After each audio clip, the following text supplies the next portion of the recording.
This is part 2 of G.M.U.G.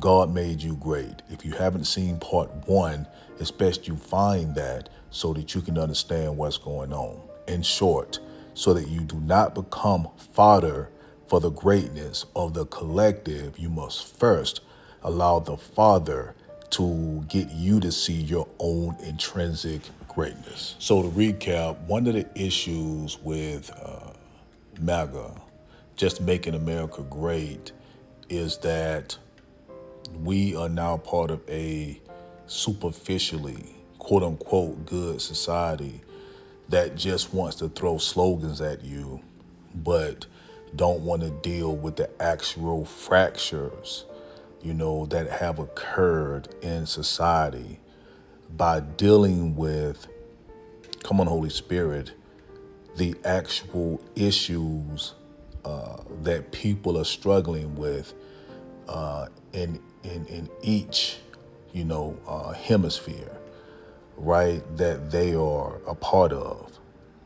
And I believe this problem is actually God ordained because it is an opportunity to meet people where they are, right, at both extremes. That's why people are so polarized, and allow them to find that greatness that's within them, to see that a lot of the fractures that they are experiencing internally is them struggling to find, come on, Holy Spirit, the greatness in them that God has created them to be. And we have to humble ourselves and be willing to meet people where they are, just as He is. A collective cannot be made great.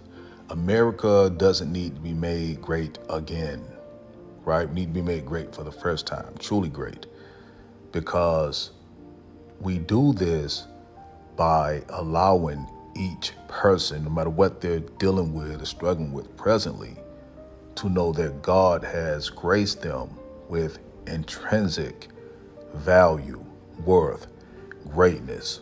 And once this is established, just like a snowflake that has its own individuality, but can become ice, right? Something impenetrable once it joins the collective. People can be individuals and be great in their own right. Realize that greatness and then add even greater greatness to the